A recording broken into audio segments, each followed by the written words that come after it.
We've come to your final speaker. He's a very special speaker. He is the funniest Adam of the conference. A little bit, but he is actually back by rabid popular demand. Guys, I'm going to have you build a little energy. Let's build a little energy for this guy. Let's start clapping your hands. He's the man, the myth, the legend. You've read the book, now see the movie live from the main stage. Mr. Adam Anderson. That felt good, and also completely deserved. Main stage, DCBKK. Made it, guys. This is it. Don't have to make it back on the plane. Actually, I'm not going to make an airplane joke. That'll be fine. So, entrepreneurship. It takes on a lot of forms. It's a journey. I'm going to be talking to you today about the different stages of going from a CEO, startup founder, to a business owner who has an asset that produces wealth. And that's kind of scary, right? Business is scary. Business is terrifying. But business is nothing compared to a slideshow that is a cross-country road trip with your kids. So it was the 80s, and my father decided we were going to drive across the country. And this was before cell phones and the internet. So he had to call ahead, book hotel rooms, make a plan, create a schedule, and as a military man, by God, we were going to stick to that schedule.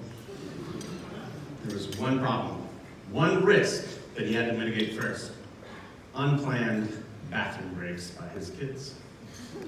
So how did he mitigate that risk? Glad you asked. He trained my brother and I to urinate into a Pepsi can.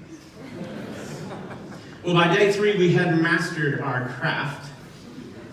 We no longer sought parental supervision or permission to exercise our new skill set. No, we took matters into our own hands. And in one such occasion, I reached forward to answer nature's call. And when this Pepsi can was different, it was cold. The significance of that did not register to my 6-year-old brain. And I continued the SOP and delivered the can back from whence it came. Don't spoil it. Let me finish for a minute. Moments later, my father led off a string of amazing, foul, just horrible cuss words, so toxic and damaging that I used them today on my own children. So, whose fault was this? The adorable 6-year-old? Sure, I did indeed pee into my father's Pepsi can. But I believe he has a lot to be blamed for as well. See, he had drank out of a Pepsi can hundreds of times before with no negative consequences. So his belief system said, I can drink from this Pepsi can and nothing will go wrong. But the threat landscape had changed. Reality had changed. There was a 6-year-old who pee in the car, people. Let's unpack that. Belief leads to emotion. Emotion triggers your behaviors, and behaviors over time create habits. As business owners, we have a lot of habits. We have a lot of behaviors we do. So what I'm going to try to do is talk to you about your beliefs. Because you can do behavioral modification, and months later you go back to it. Until you begin to dig into how you believe about entrepreneurship, you won't change your behaviors. So, who the hell am I? I'm glad you asked. Ruggedly handsome. That's good. However, I do like to quote my sources. My wife said that. Scholar in residence at Clemson University's blah, blah, blah. I help them with cybersecurity stuff. That means we write some books that no one buys, and that's cool. You notice the progression gets scarier and scarier and scarier, right? If I buy my damn book, what do I have to do? And what's really humiliating is my wife wrote one, and I spent tens of thousands of dollars in marketing and blah, blah, blah. She outsold me in one day. So, good for her. 20 years in cybersecurity. Wasn't called that back then. I've had 13 years as an entrepreneur. After I left IBM, I started a company. Had 15 businesses as the founder or founding investor, and 14 nonprofits.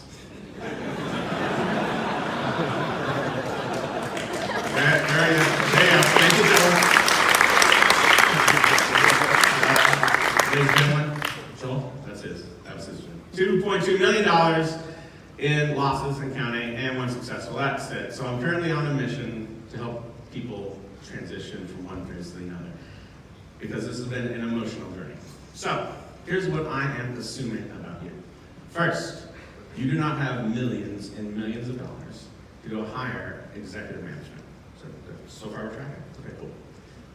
You bootstrapped. Most of you are not funded by somebody else. Most of you are starting from scratch. You're figuring it out. You're doing it right from the very beginning. And everyone here is focused on growth.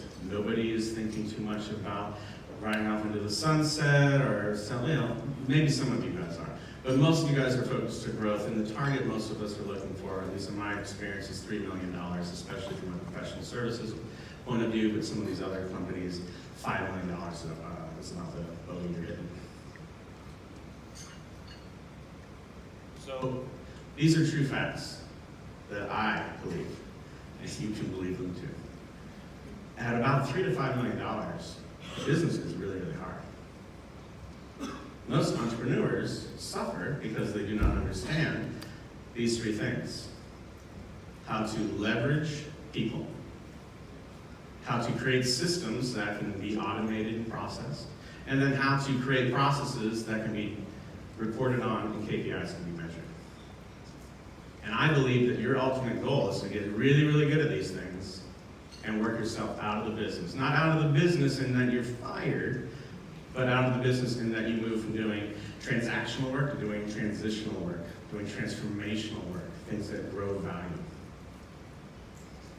And I'm going to be kind enough to teach it. By the time you're done with this, we're done, right? You'll be fine. So what is entrepreneurship? Entrepreneurship is this blissful, happy woman. She is spinning straw into gold. That's the point. She's got a spinning wheel. And almost all of us are really good at that. We can go from 0 to 1. We can create from nothing. We see a concept, we get inspired, we go research it, we make it happen. Where most of us screw up is when we have 100 spinning wheels, we don't touch the spinning wheel anymore, and we have to deal with damn HR. That's just me then, I guess. That's fine. I thought that was going to go over better, but that's fine. So what does this look like? Business has 4 phases. As you're going from the spinning wheel, 0 to 1, to where you're no longer in the business, you've got to go through 4 phases. Business happens to me. Frequently, this is a victim mentality. Something negative happened in your life, some thing is causing you to conquer your apathy to go start the company and get it off the ground. Buy me. Now you've moved into hero mode. You left victim behind, and now you're hero. You're the one doing the work. You've probably got a team of people, but you're still the person who's the pole position. If you don't show up to work, you're probably not going to get paid. Through me, you've gotten good at these 3 systems: the leverage, the processes, and the systems. And you're now managing a team of people. Probably executives at this point. So you're the CEO managing a group of other C-levels. And then finally, business is working for you. You're completely out of the company, and you have an asset that's generating wealth. That's kind of artsy-fartsy. That's kind of too... I found a business consultant who said it better than I did. He's been wildly published for the last 20 years. He commands industry authority deeply beyond most consultants of his trade. It's Eric Carter. So his plan is better. So we're going to be using him. Start up, cash in, sell out, grow down. And we're going to help you guys grow down. Let's rock and roll. Okay, startup. Here's what a startup looks like. Hustle 24/7. It's all hustle. The more hustle you put in, the more you get. But your company's shit. It's absolutely a shit show. And you're just embarrassed to tell your mom what you're doing. And the only reason you're still in business is because your customers constantly forgive you, right? You're completely focused on cash flow. You're completely focused on getting that next invoice filled, and you're absolutely positive you're probably going out of business, like pretty soon, right? So, cash in. You've survived. Congratulations. You start hiring a team. And this is a team of people you like, because right now you feel very unokay imposter syndrome, whatever. You're hiring people who will make you feel good about you. I have a long list of drinking buddies, so I made salespeople. I mean, the list goes on and on. Bad hiring decisions is what this is all about, and you're doing a lot of them. Everyone's focused on getting shit done.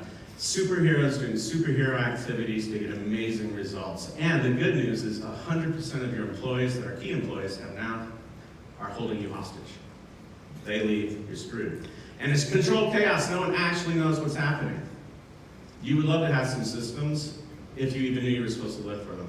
But right now you're just super proud that great people are doing amazing things and you're making money. But by the way, you're also still the key person in the company. And you'll see people doing things, and you'll be like, Susan can't do it as well as I can. Zach can't do it, especially that Zach. I'll do it myself. I'll work 80 hours. Sure. Eventually, you fatigue or die, and you move to sell out. Sell out, you become rabid about systems. You want to get SOPs everywhere. You're researching everything. You're deploying it. You hunt down a guy like Julio and says, I want you forever. And he systemizes everything. It's great. You also, at this point, hire, we'll get to that punchline I was about to get in a minute. You also then look at systems and processes, and you got KPIs, and you've got reports, and things are beginning to look great. And you have a dashboard of what's going on in your company. And you feel super confident. You're like, yeah, this is working. But you also kind of feel okay. So you hire your first really old person. This is important because at this point you probably haven't paid a signing bonus. And this is part of entrepreneurship where they say, if you haven't stayed up at night worrying about payroll, you're not an entrepreneur.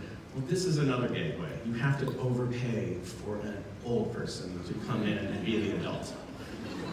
You do that by giving them an incredibly large signing bonus. You do it by giving them a 6-figure salary and probably a car, and then they do nothing. You want to do that like 4 or 5 times before you learn your lesson, because why not, right? So at this point, shit's running pretty good, and now you're in the middle of this weird identity crisis. What do I do here? Because you are gifted at turning 0 into 1. And now you're reading reports, and you're living in spreadsheets, and you're dealing with people and their feelings, and your major goal here is holding the vision of the company. Where is it going? The valuation of the company. What am I doing to create value in the company, such as systems and all that stuff, and the culture of the company. It all comes down for you. And I did most of these things wrong. But eventually, you get to grow down. Grow down is fantastic because you move into coaching. You've hired a CEO or a president who's running everything, and you're just coaching that person. Your only job is to hire and fire the CEO. You might even call yourself chairman of the board. That's what I did. It looked good on LinkedIn, so I did it. You only get information from your company through reports. And maybe a quarterly strategic meeting where they want you to show up at the beginning, but it would be really nice if you went to the bar. And you are in the void. You are completely separated from how you spend your time being how you generate your money. You're focused on not being the only one at the bar, you're wondering where your friends are, and you can understand this whole 1%er thing. Damn peasants. Let's just live on this slide for a minute. So here's some summaries. Remember, there's 3 things, right? Leverage, people, systems, and processes. So stage 1, you got nothing. You got a lot of enthusiasm, and hopefully, that's it, enthusiasm. That's basically startup. Cash in, you've got a couple of systems, you've hired some people, you got absolutely no processes that are able to be measured. Yep. Eventually you get here. This was a slide so that people could take pictures of. Hold on. Second. Hi. There you go. Where do most businesses fail? Most businesses fail because we don't actually learn what we're doing. And it also is a lot of the way that the entrepreneur believes the business should progress. We love to promote from within. Man, you've been here the entire time. You were there when everything was bad. When that customer fired us, you took a 20% pay cut for 6 months to keep the business in there. But they're also an idiot, and the loyalty is fantastic, but you keep promoting people from within. And if you're not careful, you can remain loyal without having to give more responsibility. Also, operational debt is addressed. Operational debt is that chaos that you have to cash in, where everyone's hustling, no one really knows what's going on, and you begin trusting everybody. But because it's chaos, and because it's superhuman employees, you can't hire another person to do that job. So you have operational debt that must be paid, the act of paying into someone creating the systems on that chaos. And the last part is that we don't reward people who follow the processes. Typically what happens is we're like, ah, man, Carl, he stayed up until like 2 a.m. and he got that project in, the customer's happy. Way to go, Carl. What we should have said is, Carl, why the hell didn't you get that in last week like you were supposed to? Why didn't you follow the process? Moving to rewarding process improvement. Like, that's broken, let's fix it because of this. That should be the hero of the company, not the guy or gal who spends 24 hours straight pumping out some code. So, I might have tried this a few times and did not succeed. Maybe more than a few times. When you come up to that $3 million mark, or you come into that operational debt mark, where you can't grow anymore because there's just so many things lagging the company, you have to do something. And I spent years trying a lot of different things. I paid for a new sales force, I did strategic, and I would hemorrhage $300,000–$400,000 a year just trying to try new things to get over the hump. And eventually, I'll get to the punchline. I might have been the problem. So, here's what I did horribly wrong. I hated my company. I really did. I was so done with it. About 9 years into it, it was causing so much stress. My marriage was on the rocks. My kids they called me Adam, they didn't call me Dad. It's not funny. It's not funny. Right? And so I wanted out. I just wanted out of the damn company. And so I thought, if I hate this company so much, obviously the right person for the job of CEO must love the company. Aha, so I hired for enthusiasm. And because I was either progressive or lazy, I said, you figure it out, right? Because I want to respect your entrepreneurial journey. Why don't you create all the things that I didn't do? Well, what kept happening is I would promote the people who were enthusiastic about my company, who loved the company and loved the culture to the point where they sucked.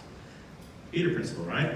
Promote them up to failure. And at the end of the day, the joke was, hey, if you want to get fired from Palmetto Security Group, which was the name of this company, get to be president and probably be out in 18 months. I got really good at firing executives.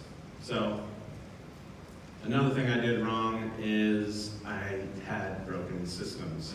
I thought, these people are adults, they'll figure it out, just do what you're supposed to do. Damn it. And so we had no reports, we had nothing that we can actually measure the executives at. So eventually I had made subjective decisions on them based off of how I felt they were doing, because the revenue was flat and wasn't growing. And I also had them inherit a whole shit ton of processes that they didn't understand, or that was still siloed or key employees owned. And it was because I set up that culture. When I left IBM, I said, there's no way in hell I'm going to build a company like IBM. It's going to be employees first, it's going to be a party, we're going to have a good time. And if you take, so quick side, IBM used to wear suspenders for their socks, right? That was part of the IBM dress code. So take sock suspenders, I took that damn pendulum as far as I could. We built something called beer access management. It was a kegerator thing that you could log in with your phone. It was a party, right?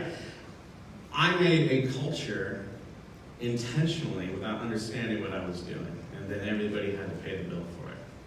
So here's what that looked like in dollars and cents. This is 2017. In the process of selling my company, and we're doing all right, right? 250K a month. We had a really good month in March. I'm like, this is good. I am chairman of the boarding this thing like a boss. And then April happened. I'm like, wait, 150? That's not good. We spend 200K a month, and you did a 150. That's okay. First quarter always kind of lags. It'll be fine. Yeah, I can totally ignore the company again because we spiked back up to about 300. I'm good. Completely checked out. They're sending me emails. I just might not be reading them. So, yeah. Running like that kind of almost bankrupted us. One day, my owner distribution didn't kick in. And I called my CEO and said, where's my money? She's like, couldn't pay you. I said, did you pay you? I said, yes, I paid you. I'm like, I don't know, we're gonna have a problem. Anyway, that's different. That's a different topic. HR, that's great. So we were heading towards bankruptcy, and I had to cash out all of my investments. I dumped them in to cover payroll for 2 months. There is a happy ending to the story, because I see a lot of eyes. It's all right. We're close. We're going to get through this. Earlier that year, I hired my very first fractional executive. He was a fractional COO. And I hired him because I figured out we couldn't grow as long as we had this operational debt. He was in there for a full year, stitching my company back together again, getting it ready to sell.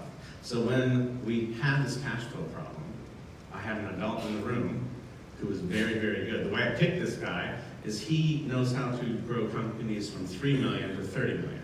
He said he has no idea how to start companies. You can take something that's running, but please don't ask him to be creative. He'll just grow the thing. I thought, that's the guy I want. So he was there. I hired a dedicated resource. He was fractional. He was only there 5 to 10 hours a week. I could afford that. Also decided to be clear with what I was wanting. I set real goals. Rather than saying, you guys do whatever you want, just keep paying me, I said, no, these are my expectations. And we began to operate there. We adopted a system. I don't care what system you use, just use a system. We use Traction because it's what the fractional executive used. Wonderful process, he ran us through it. And that kicked out processes that we can measure. I am going to read this slide because it's just fun to say. You're not stupid, you just have bad luck when you think. It seems a little derogatory to the employees, and it's not meant to be. What it's meant to be is there are processes in place for a reason. You may not see the bigger picture. Before you deviate from the process, let's have a conversation. Right? It's not supposed to be handcuffs. But for most of them, yeah, they should just stop thinking. So here's what happened. Shit got worse, then it got better. So this is a 13-week running average, 13-week billable time workflow, and you can see that we eventually went up. Those two dips were because we had the consultants, but the work just wasn't being billed. The COO made one phone call to my primary customer that had most of the money and said, why aren't we getting work? We've had a 13-year relationship. And the nice person on the other end of the phone said, oh, you guys aren't on the spreadsheet. You guys haven't been on the spreadsheet for almost a year, and this spreadsheet is how we decide who gets to work on my project. I said, well, can we put my guys on that spreadsheet? Like, yeah, sure, go ahead. Send me the names, we'll get them on there. We buy them 40 hours at a time. You get paid even if we don't use them. I'm like, that sounds good. I like that. So within 2 months, we turned this thing around and we're doing over 350K a month. By the time I sold the company, we were doing $475,000 a month, and I looked at my COO and I was like, do I have to sell it? And he's like, yes, you have to sell it. And the reason why is because it was time to go. There's a lot of factors that are happening. We're dealing with global companies. We were told that we were too small to continue to service $70 billion companies. They only want to work with a global company. So a Dutch company bought my company, and we're global. So now we have offices in Brussels, Amsterdam, and Greenville, South Carolina. Very nice, right? You guys should come. We'll have fun. But being self-aware is the next phase of this. If you do not have honesty with yourself and begin to take a look at yourself and say, maybe I'm the one who's standing in the way, you're never going to be able to progress through these different phases.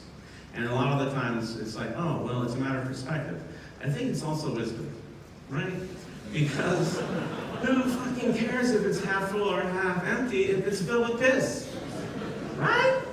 And by the way, piss is the culture. That's the stuff I was dumping into my company because I wasn't working on me.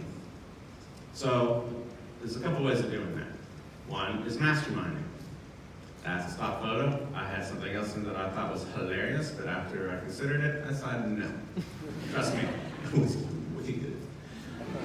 Also, I hired a coach. I hired a person who would help me do critical thinking without having a dog in the fight. And I got space from the company. I started taking half days. I started not showing up. Eventually, I fired myself.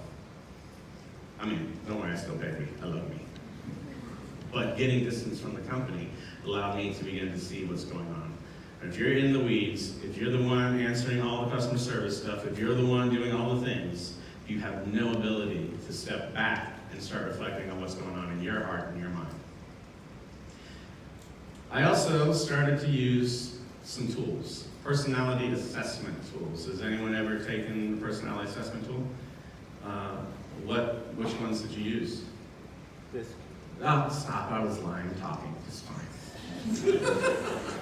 I didn't want to give and take, that's my bad, I let you know. DISC is a good one. We've done DISC, we've done Herman Myers-Briggs, we did, but here's the ones that I'm going to talk about real quick, and we're just going to go over these. Myers-Briggs, Enneagram, Strength Finders.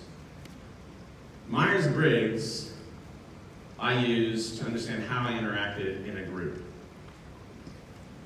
Enneagram, I used to help me understand how I operated on a normal way. Like when I wasn't intentional, how did I arrive at the party? And then Strength Finders helped me understand how I actually perceive the world. Has anyone seen the movie Star Wars? This is a safe one, you can say yes. No? No? Okay, good.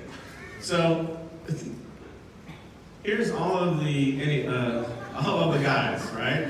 With their Myers-Briggs attached. And we assessed the entire company.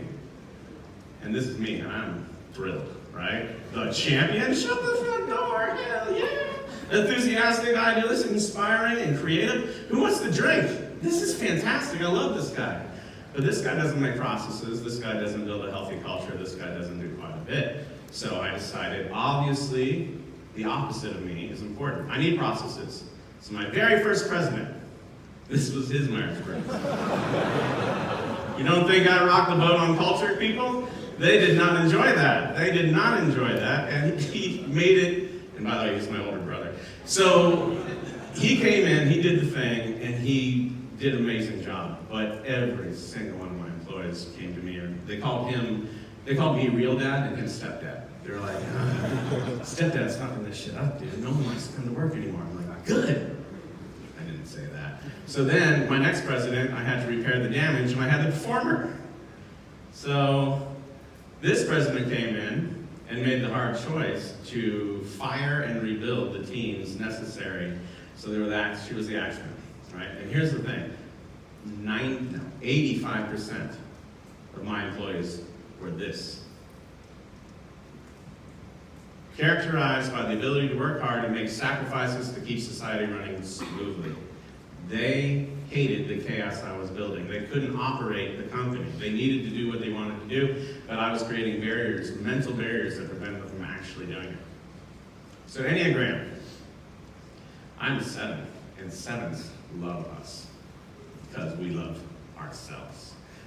Now here's the thing. This is the party guy, right? This is the frat boy. This is the thing that we're going to go live experiences, but we're also going to avoid negative feelings. After I began digging into how I approach conflict, I realized I hid from it. I didn't want to have a single negative emotion or experience. And that makes it really hard to have conversations with employees who may be angry or being honest with yourself that you're creating something that maybe needs fixed. So I actively hid. It was self-defense. I used humor. Someone would come with an interesting problem, like, hey, we got da-da-da. I make a fart joke. Shut them down. Just get it. I have a whole list of them if you would like to use them for your management style, but I hope you'll move on from there. So, strength finders, cool assessment. Let's look at this guy. Positivity. Has anyone drank with me? Show hands? My people. All right, so you probably told me your company, and I was like, fuck yeah, you're gonna do it, you're on your way. And I'm futuristic, so I'm seeing you at $10 million right now. I'm like, yeah, we're already there. I'm getting that dopamine hit. I'm with you. I'm positive you're gonna be successful. I'm positive in the future you're gonna be there. By the way, activator maximizer, yeah, it's gonna happen, and woo. So this guy, he gets super excited about the shiniest object. Then he gets everyone else excited about the shiny object with woo. Says, let's start, we're going to Florida. And then says, we're all going to be billionaires. And then number 6, ideation. Comes up with another idea and walks the fuck away. There's a reason for that. They call it strength finders, but really it's what are you good at and where's your fucking weaknesses. And it's number 34 there is important to look at. Number 26 ain't bad either. So this self-journey thing kind of sucks. I had to decide, am I going to pour into these weaknesses and try to become something I'm not programmed for? Or am I going to be self-aware-ish and begin working on this journey to try to get myself out of the way and empower other people? So I came up with a couple of personal values. I'm going to only work from my strengths, and I'm going to delegate my weaknesses. This means I never start anything without a doer. We can have amazing conversations, but if I don't take the next step by saying, here's the operation person who's going to help execute this, we're just having fun. We're just having fun. And also, 10 seconds of courage. A good buddy of mine, John Parker, he said he's practicing 10 seconds of courage. What the hell is that? He said, there's a lot of things I don't like. But if I stay present for 10 seconds, it's usually not that bad. So whenever I get that Enneagram 7 being, fart joke, I'm like, nope. You can tell the joke if you still want to in 10 seconds. And I just stay present. And you would be amazed. Number one thing it is, it increased the joy in my marriage. Being present with these personal relationships was the real win, and I thought I was working on my business. Last one is not a full body yes, say no quickly. I want to chase every damn rabbit.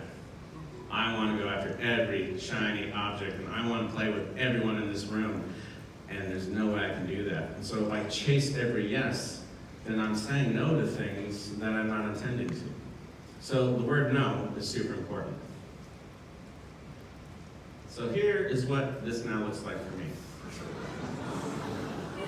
There's certain themes in my presentations.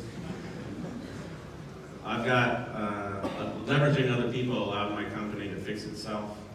It allowed people to work on the thing, and I was able to step away.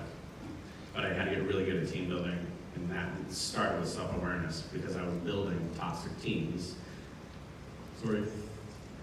Establishing systems allowed me to know what those people were going to be doing, and having processes in place allowed me to get reports to know that they were actually happening. And now I wasn't making subjective emotional decisions, which I am a subjective emotional guy. I was actually having the tools to hold people accountable without having emotion in it. So, quick recap. You're entrepreneurs. You create something out of nothing. You are the artists of the business world. There's multiple stages in your journey. And by the way, you don't have to go all the way through. If you want to stay in startup land, because that's where you find joy, stay there. There's no rule that says you have to continue to progress. Don't chase that thing. You don't need to build a $1 billion company if you love being a $2 million company at cash in where you are the superstar. But be self-aware and work on yourself no matter what stage you stay in, because you are the thing that is the best thing about your company, and you are the thing that is the worst thing about your company. You can tell that's true because I did a little squat and shook my hands. Self-aware, that's cool. Hire adults who are qualified with track records. References, not drinking buddies. adopt any system whatsoever. I like traction. Focus on your processes, and that will help you change your beliefs about how business works, which will change how you feel about business, which will then lead to changing what you do in your business. And over time, you'll lock in to healthy habits that scale. And if you adopt this, you might be able to avoid the horrible, horrible, horrible consequences of your actions. Thank you.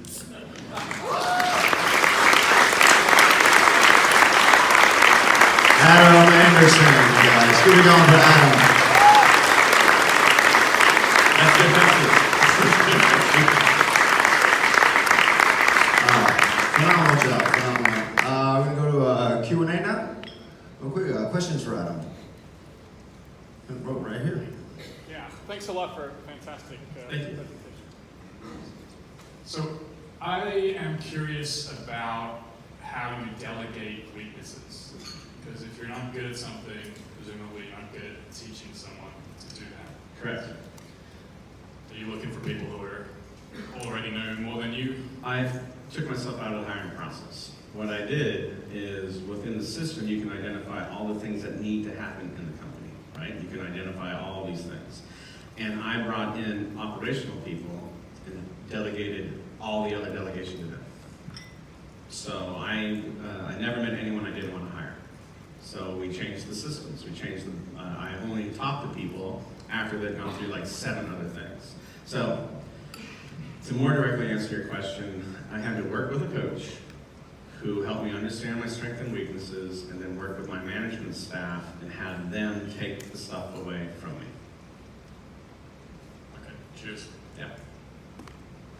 Next question over here. Oh, no. Question over here. If you have a question, put your hand up, let Jessica or I know.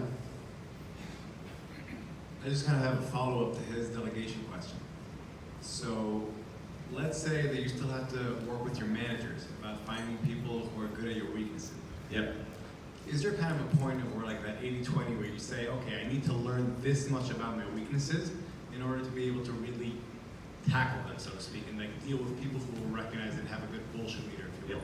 Yep. So another way of putting this, though, is that I can delegate my weaknesses, but I cannot delegate responsibility. You still own responsibility for your company. And so the 80-20 rule is absolutely in effect. But one of the things to remember, if you're really shitty at something, you're going to identify with people who are kind of like you are in that. And so being aware that you're going to have to put other processes in place to shield you from that, right? So if I know one of my weaknesses is XYZ, and we're hiring somebody to do that job, now I'm self-aware enough not to go in with a preconceived notion on what I'm looking for. So just that one thing lets the rest of the team contribute, or makes it so I hire the right consultant to help me fix that weakness. But at the end of the day, I am still 100% responsible as the owner of the company for how things are working out. We have a question right over here. I feel you on a lot of this. I'm sure a lot of us do. What was your trigger point to figure out where you needed to go from belief and all the way to habits? And like, how do you maintain that with your own creativity and mindset and everything? How do you maintain like this consistency now? Well, the first thing was detecting that my life is a train wreck, right? Because we can be like a frog in boiling water and be happy and be like, this is great, it's turned into a hot tub, this is fantastic, right? So eventually some of my self-defense mechanisms, some of my behaviors and habits were absolutely self-destructive and harming everyone around me. And eventually people I cared about helped me see that. And then going down this journey of asking myself, why am I doing these things, whatever they are, and then being curious. And that led me to a lot of books and a lot of talking to smart people and actually therapy and counseling, and was able to be, oh, all right, habits are generated this way. So understanding what I believe about life, about my company, about who I am, all that jazz, is the stuff that triggered the cascade that allowed the behaviors to change. And I do not know that I am right with my beliefs. I'm just curious about my beliefs, and I think that's really all it takes. A question over here in the front. I'm curious about your decision to sell versus to stay, to have a professional CEO and continue to run the business. I love the professional CEO thing. That's really what we wanted to do. But my old company resold IBM security software to these big whale clients. And 90% of my revenue was tied up in $70 billion worth of deal flow. And the conglomerate that controlled that said they didn't want to work with us anymore unless we were global. So I was going to suffer an end to my company, or I was going to have to sell my company. And that really was the catalyst that pushed us out. Is we had to go global. And my good buddy Rob, who owns the company Secure IT, we service the same customers, and so he was going to get pushed out as well. So we're going to do a merger, we're going to do a joint partner, we're going to do all these other legal entities, but at the end of the day I said, look, there can only be one captain of this ship. Why don't you buy me out? You're 3 times bigger. I'll walk off into the sunset. And I remember him flying out of Greenville, South Carolina, signing the documents. And I signed the documents, and the lawyers were there, and it was romantic. There was candlelight, and the soft music. And I shook his hand and said, Rob, if anything goes wrong, or if you need anything, don't you dare call me. That's a question right here, Naga. So you talked about the importance of coaches, especially for the transition period. Like, what's the best way to find them, and what kind of profile we should be looking at? Cool. Let me tell you about coaches. There's something called empathy and authority. And not one coach is probably not the person you need for the entire 4-step process. There are people who are really good at startup, but when you're trying to grow, they really suck. So it's speed dating. You have somebody for a short period of time, and if you engage with a coach, ask them, what's your process for helping me find the next coach when we no longer are fit? How can you prepare me and my growth to find the next advisor? Now, that doesn't mean you necessarily fire that old coach, because there's such a thing as trust, and there's people that you count on, and you don't always just fire them. But it is naive for someone, not naive, I feel like it's shady ethics to say, I'm going to help you go from 0 to $1 billion if I haven't gone from 0 to $1 billion. So if someone's trying to sell you coaching or advising, just say, great, what part of this are you helping me with? And if they say, well, I'm going to be more like a life coach and help you make good decisions, cool, we'll keep them in that basket and then go find other ones. I call them searching for mentors. I found the best sales guy I could find in town. And eventually I built my own little private board, but it wasn't until I found somebody who had launched businesses and grown them to 5, 10 million that I really began to make some headway. Does that make sense? Cool. Question back here. I recall you saying you didn't love your business. Was there any point at which you did love your business? Yeah, I did. It was right before it started. No, so I loved it when I was the man.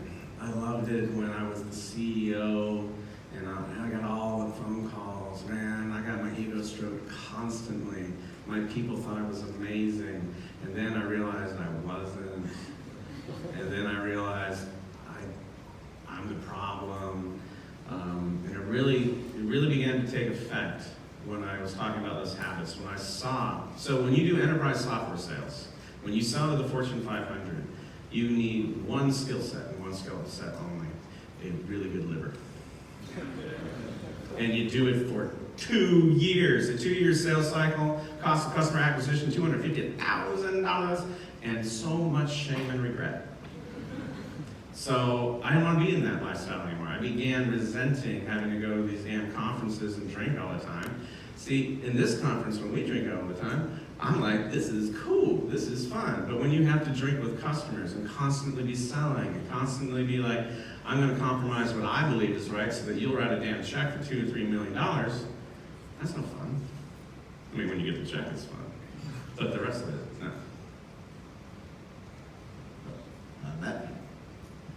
Can you talk a little bit about fractional executives a little bit? How do you find them? How do you evaluate? How do you scale up, down? So, fractional executives, I use my personal network.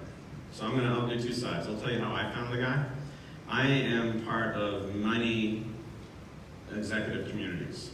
And I went to the old guard in there and said, who do you know who's done this and would be willing to work part-time on this thing? And, but if you don't have access to that kind of network and you're starting somewhere, find a system you want to adopt. Like if you look Traction, there are Traction coaches out there all over the place who will do part-time fractional stuff with you. But you have to date those people. You can't just find a person. I would go and see, A/B test them, right? Because at the end of the day, you're really trusting this exec. They're not going to be there much, and you're going to want to know how are you handling this. So the things that really resonated to me was the executive came in and says, I will not be your doer, so you don't have to pay me as much money. I'm going to work with your team and have all the hard, uncomfortable conversations that you don't want to have.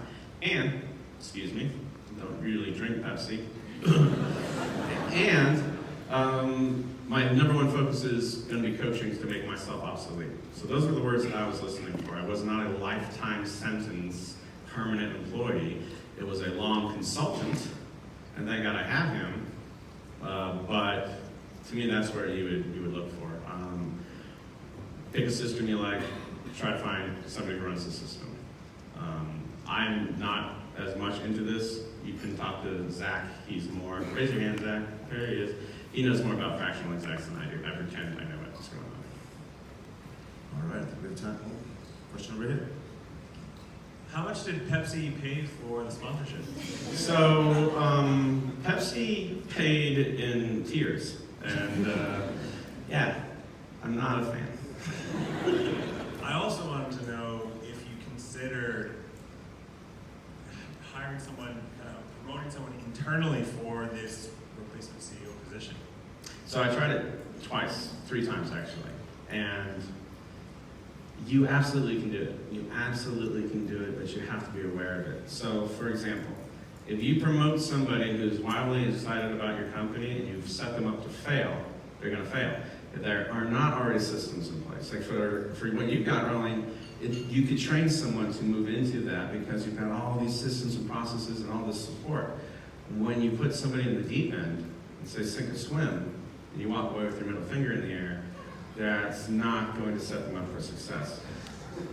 But the track record of bringing people inside the company to executive positions, on average, is a bad idea.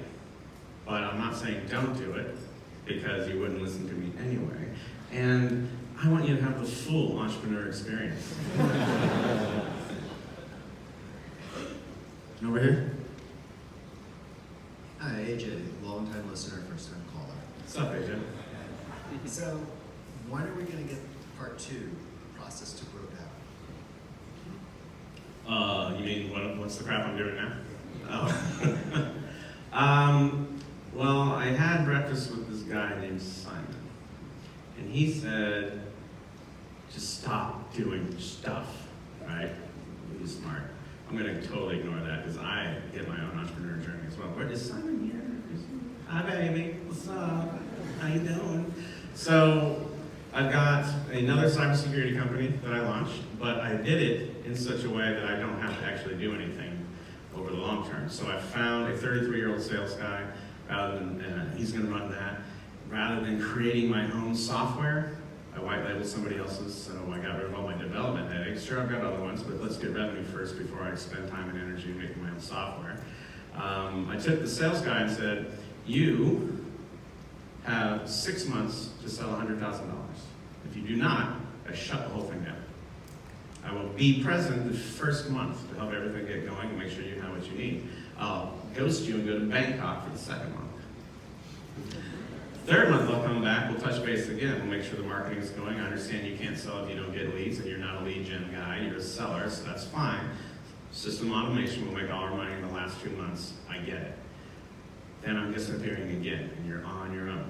However, he's not on his own, because I took that fractional exec, and I brought him in and put him over this guy. So now he's part-time running that company.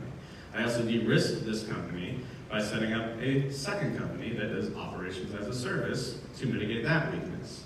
And so I have built a company that I can use to build other companies, all the while keeping away from trying to get my fingers in the game, because I'm operating out of my strengths. My strengths are coming up with ideas, having excitement, thinking about the future, quick activation, that anything that requires long-term attention or focus of detail or positive attitude, whatever you want to say, I keep away from it. And so that's what part 2 is. I've agreed to love myself enough to run an experiment for the next 10 years of only living out of my strengths, and to limit the things that I am doing, so that way I don't just fill the time with being busy. And I don't know if it's the right answer or the wrong answer. All right, good job.